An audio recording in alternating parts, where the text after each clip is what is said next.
Welcome to TwoQuestions.tv. With me today is Robert Thomas Bethel, and we're talking about good leadership practices.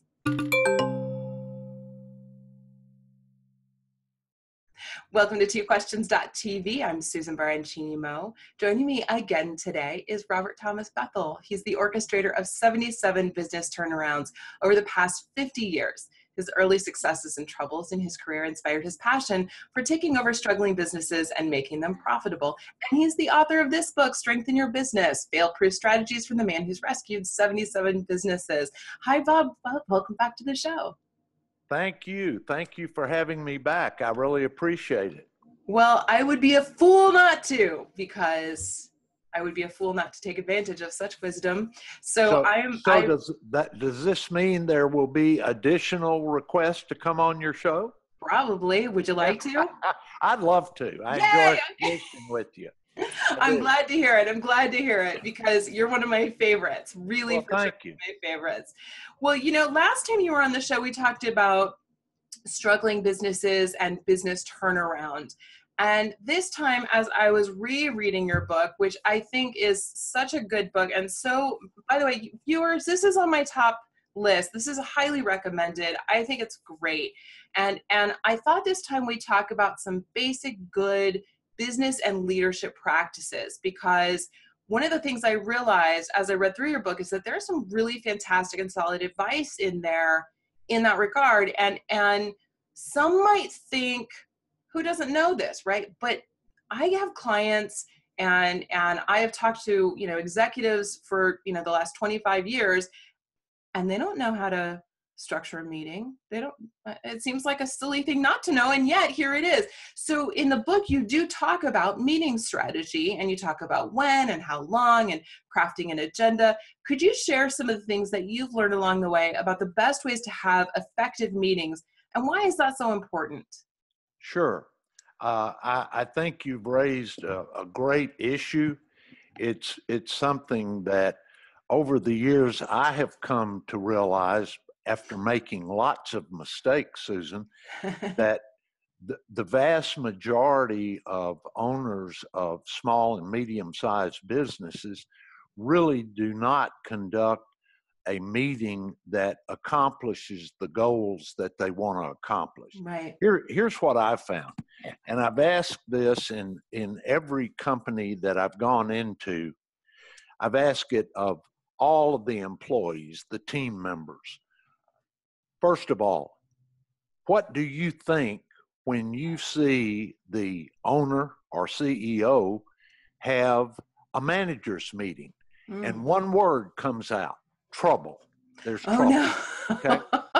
And stop and think about it. You're working in a company, and the CEO invites 8 of his managers into a meeting, and everyone else in the company is left out. What's going to happen while you're having that meeting? They're going to go, wonder what that's about. Is there a problem? Have you heard anything? So on and so forth.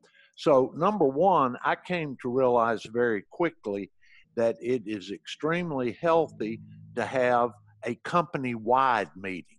Indeed. Number one. Number two, I found out that the vast majority of people call a meeting, period, paragraph. We're going to have a meeting at 8 o'clock tomorrow morning, and that's it. Okay.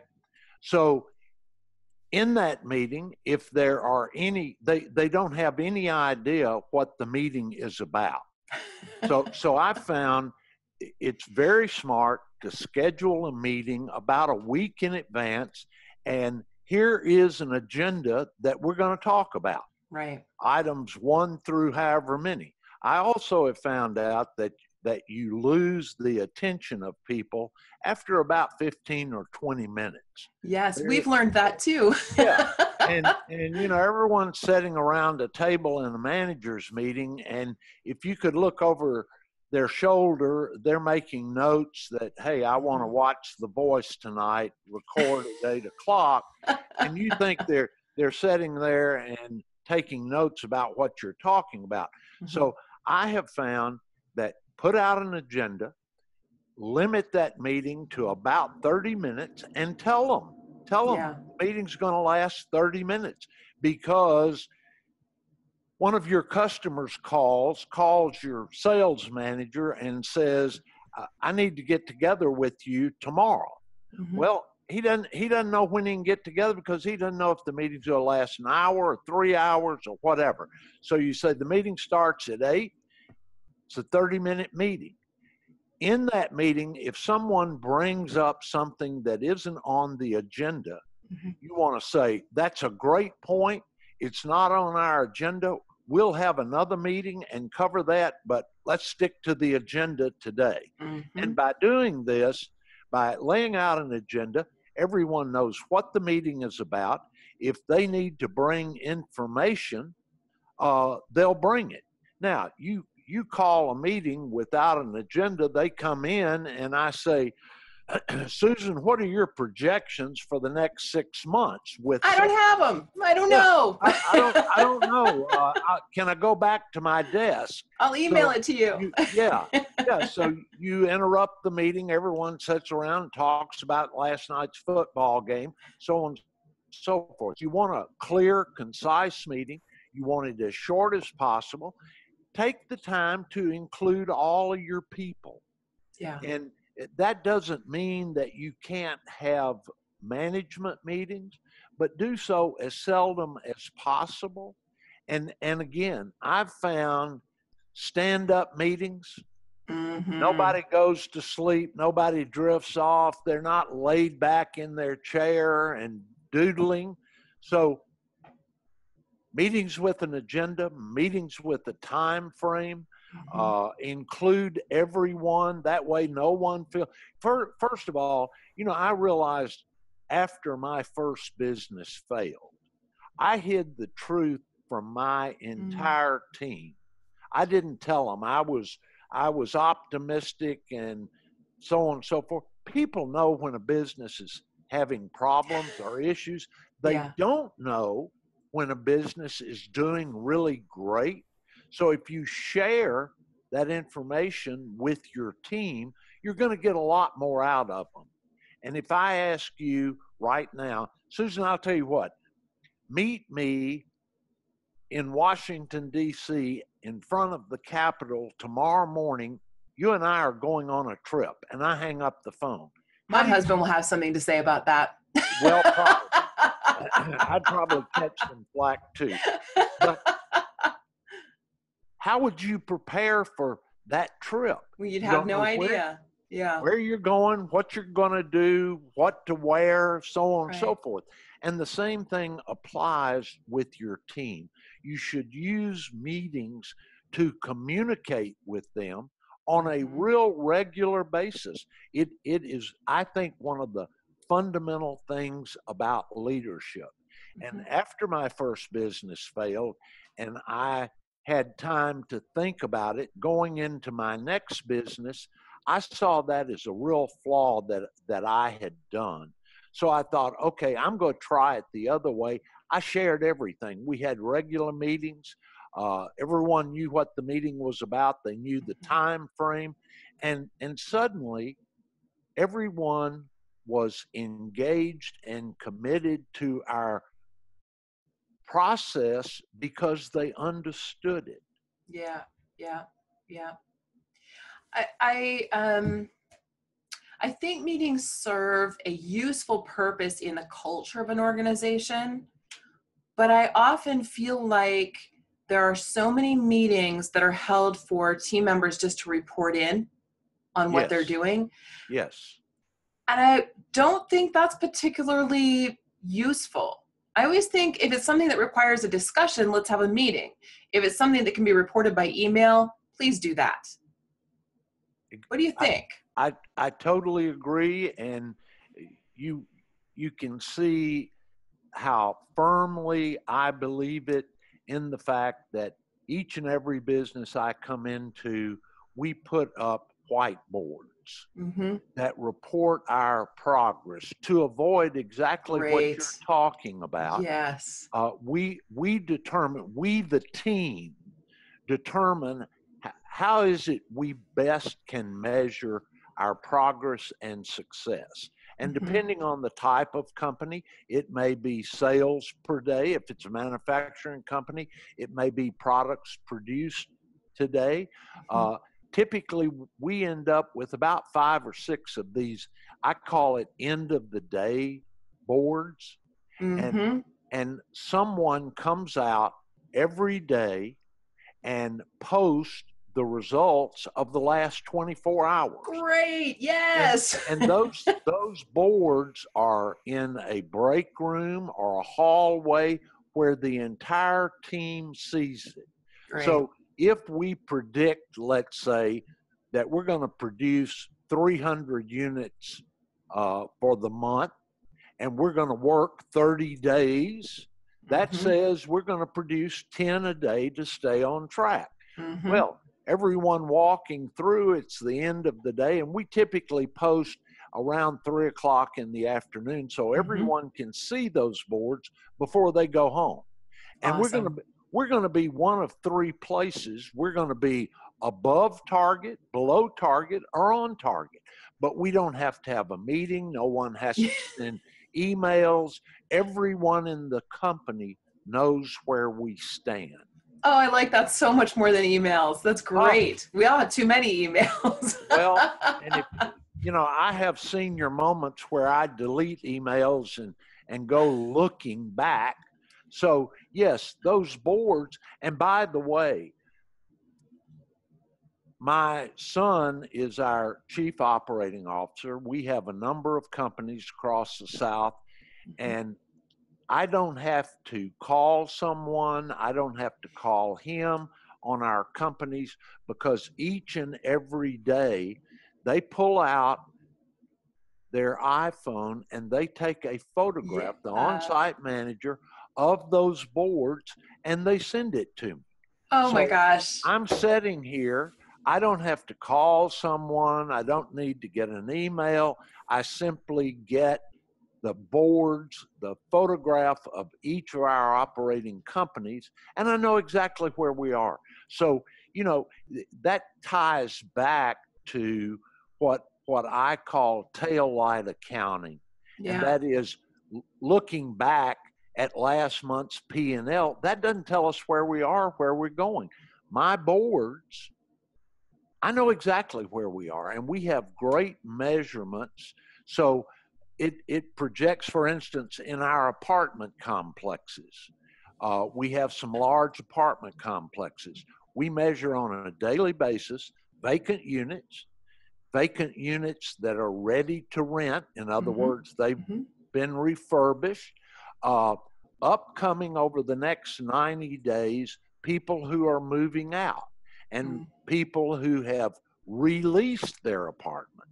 So we know when we need to spend on advertising. We have all of those details on a daily basis. It updates the entire team. I love it. That's such a great strategy. I love it. Thank you for sharing that. That is a game changer, I think. I really do. It works. I believe it. I absolutely believe it. And what a life. You just flip through your text and see how's business. Well, Susan, I think that it all centers around this. Again, after my first business failed, I went into it right out of college, 21 years old.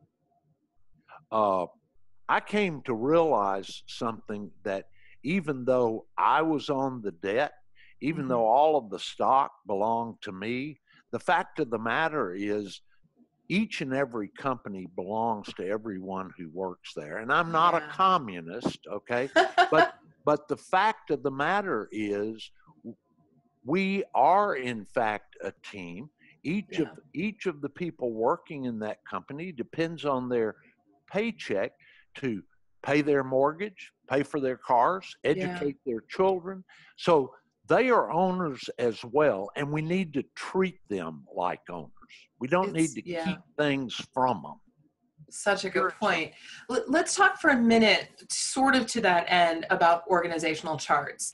You talked in the book about org charts briefly. You just touched on them, but I thought about that. I thought, this is a really good point. Every organization does need one.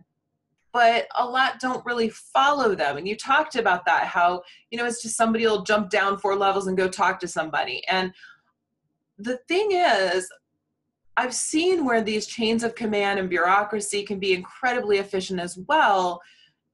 And I wonder, how do you create an org chart, encourage people to follow it, and avoid bottlenecks? Because I think that's why people jump down or jump up, because bottlenecks is going to take forever to get an answer to this very simple question. I could just jump down and ask that guy. You know what I mean? Sure. Well, first of all, the reason that you should not violate the org chart is you take the ability of whomever you have gone around. You have basically neutered them. Yeah. Number one. Number two, if you ask someone to do something below the level of people who are supposed to report to you, then you put that person in a bad light, because their manager has told them to do ABC, right. And here comes the boss saying, I want you to do XYZ. Now, what do? Okay, so you're right. Caught in a bind. But what I have found is it is a teaching and coaching thing. For instance, just as an example of that, if an employee passes me and says, I need to come talk to you, I'll say, okay, great. Let me call your manager and have him come up here as well. Because to do otherwise, I'd be violating that org chart. And if they don't have, if their concern or problem is about that manager, I expect them to have the nerve and the guts to put that out on the table for us to resolve. That's an interesting question. I read an article recently that suggested that we're going to get into some like scary gray area here. I maybe shouldn't even. No, go ahead. But I read this article that suggested that women who report sexual harassment in the workplace, most often, like 76% of women who report sexual harassment experience retaliation later. And so I wonder if a woman is experiencing sexual harassment, and listen, folks, this was not in the book, okay? This is just we're going rogue here. I'm sorry. But let's say a woman's experiencing something like that, and she wants to come and talk to someone who isn't the guy, the boss, who's harassing her. And then she says, I want to come talk to you, Bob. And you go, okay, let's bring your manager in. Now you've brought in the boss who's harassing her. And now she knows if she says something, maybe there's going to be some retaliation. She's going to get fired for cause. What do you do with that? That's a really difficult situation. Let me tell you the solution to that I came to realize many years ago. Anyone who is being harassed, bullied, feels that they have been mistreated, they don't come to me. No? I want them to give our attorney a call. Bob. No, stop. I love it. Stop and think about it. Yeah. I don't want the attorney to tell me who called. I want the attorney to deal with that and to report it in a fashion. I don't need to know who called the attorney. I need to know that we have an issue that I can address to the entire company. And what you get buy-in with that, okay? Because if you tell your team, look, I'm not going to stand for it, bullying, whatever, it's counterproductive, it's not our culture, it's not the kind of people we are, and I'm not smart enough to deal with that. So here's our attorney in Nashville, Larry Papel. We have attorneys in different places. Here's his number.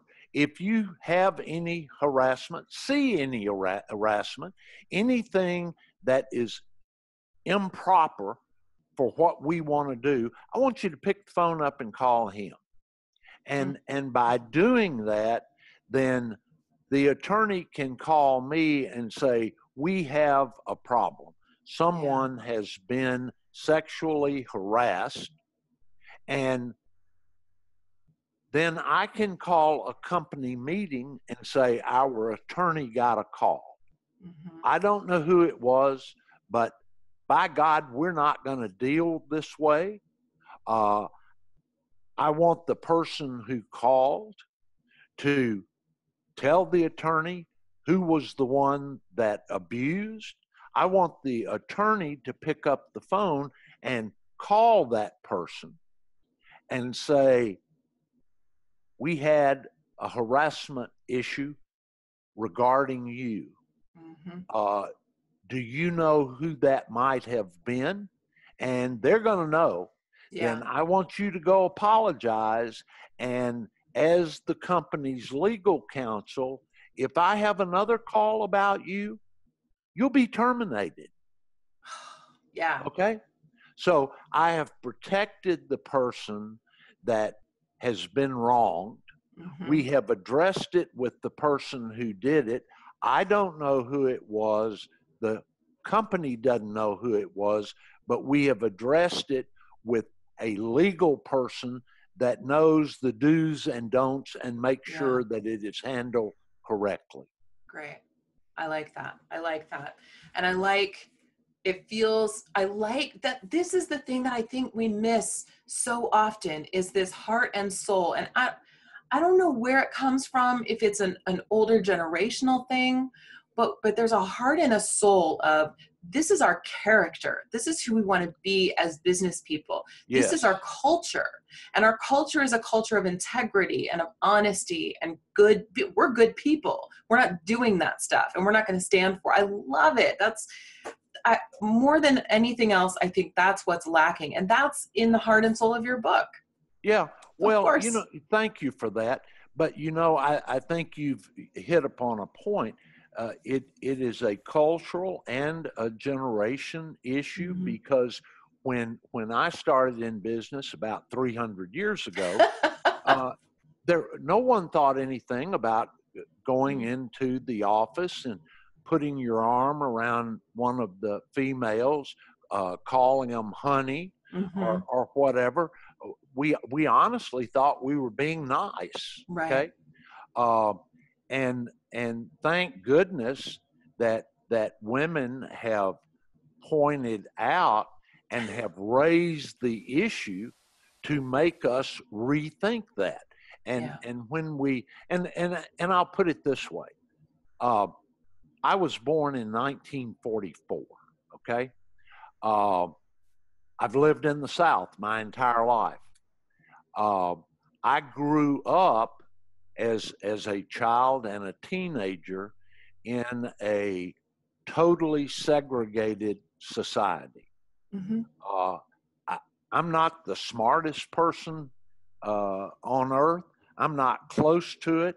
But looking back, I would have thought that I would have been shocked by seeing water fountains, white only, colored only.